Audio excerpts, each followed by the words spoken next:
The Atelier series just keeps on growing. Released in 2018, Lydie and Suelle is game number 19 in the core series and the third title in the mysterious trilogy. Something that isn't mysterious is what to expect from Lydie and Sue. Yep, Atelier games really aren't going to surprise you. If you've played one, you know what you're in for. The reason I decided to play Lydie and Sue is, well, my wife thought it looked cute and she wanted to watch me play it. And, well, backseat game. And backseat game she did, every step of the way. Lydie and Sue is a decent enough installment to the Atelier series, and its lighthearted approach with humorous tones and addictive crafting system made it very easy to sit down and play when I wanted to unwind. Let's get into it.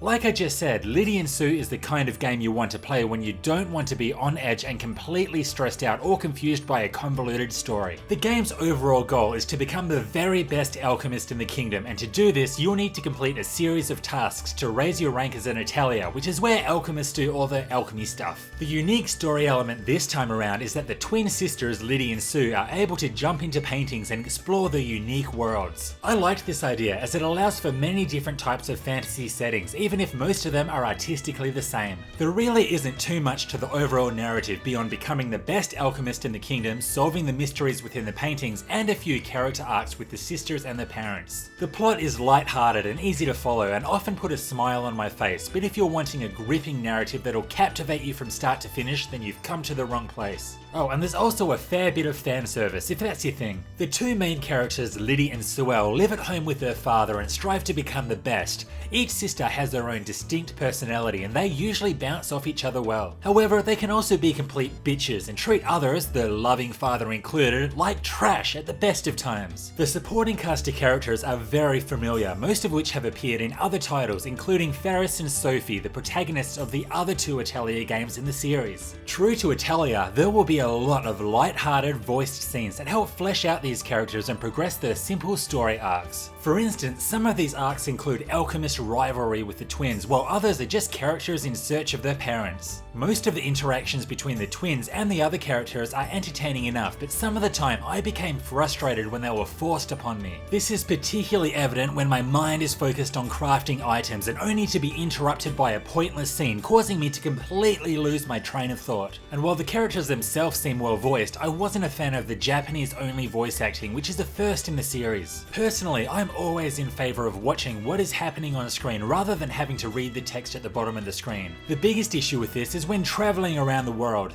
With no English voices, I missed all of the banter between the characters, which is probably very entertaining. There were speech bubbles to read down the bottom left corner, but I was too focused on looking for materials to gather and avoiding enemies that I didn't get a chance to read them. And sometimes there isn't even any speech bubbles at all. I really want to know what ikisaki wa means. Sue always says it, but I have no idea what it means. If you speak Japanese, let me know.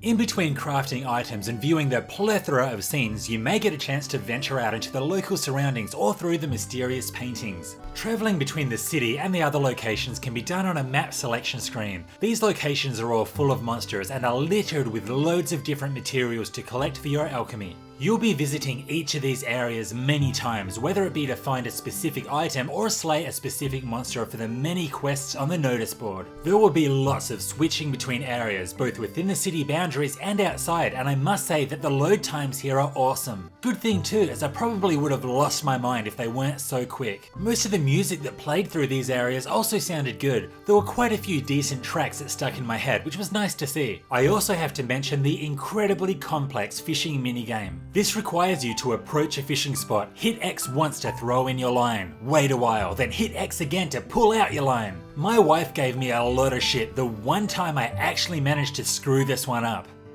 Wouldn't it be great to throw a bunch of random ingredients into a cauldron, stir it a few times, and come out with whatever you want? Yep, the best thing about Lydie and Sue and all the Atelier games that I've played is the alchemy system. Most of the main missions require you to use this crafting system, and its mechanics go far beyond simply having all of the required items. There are a lot of recipes to craft and many different ways to do it. The most significant feature here is the puzzle-like system that requires you to carefully select and arrange your ingredients components components, which will lead to creating stronger items with more bonuses. Special items can also be used as catalysts, which will provide enhanced effects when arranging these components on the grid. Overall, this system works very well and requires a lot of strategy at times. This was the #1 reason that kept me playing Lydie and Suelle. The one criticism I have here is the lack of sorting options for your recipes. By the end of the game, you will have a lot of them, and finding the ones that you want requires a lot of scrolling. There are some basic filtering options, but this never helped me find what I was after. I was in desperate need of additional features such as an item search, an alphabetical sort, or the ability to only display new or unmade recipes. I really don't understand how the developers didn't think this would be an issue.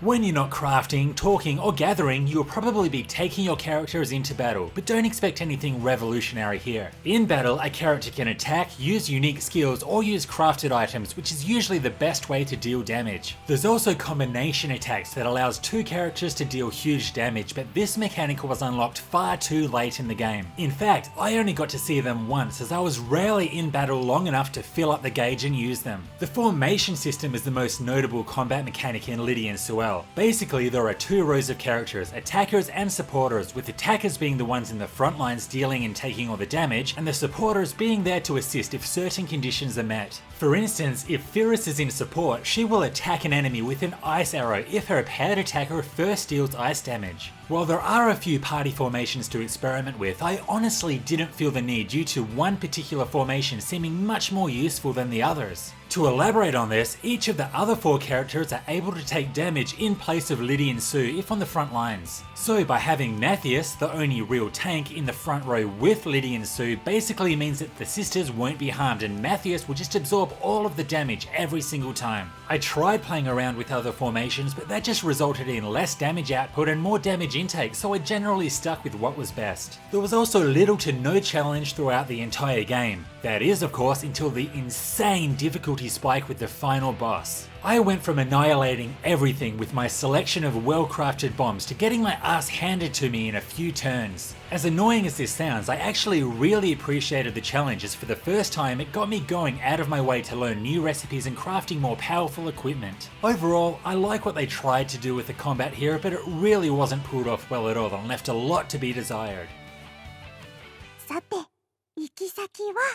Now that I've completed Atelier Lydie and Suelle, I finally get a break from my wife yelling, "Don't slay that cute bunny, rotate the components that way, you have to press X to reel in the fish." Constant complaining aside, we had fun with Lydie and Sue, even if the overall experience fell short in quite a few areas. You get what you pay for with Lydie and Suelle, that is 40 odd hours of relaxing, light-hearted gameplay and storytelling. Crafting, crafting, crafting. This was by far the most enjoyable part for me. The entire focus of the game is throwing things into the cauldron and creating new items. Fortunately, this system is great as there is loads to think about when selecting your ingredients and positioning the components within the puzzle-like grid. The only issue here was the lack of sorting, filtering and search options for all of your recipes. Just about every other aspect of the game is mediocre. The story and characters really never engaged me. The simple combat system has some good ideas but needed some tweaking, and the removal of English voice acting for the first time in the series was disappointing. If you're a fan of Atelier games, then there's no reason to avoid this game, as it will provide much of what you would expect. If not, then hopefully this review can help you decide if Lydie and Suelle is worth a shot. This was Hellfire RPGs, thanks for watching. If you liked this, hit like and sub for more RPG content, it helps out a lot. Also, check out my reviews of some of the other Atelier games. See you next time.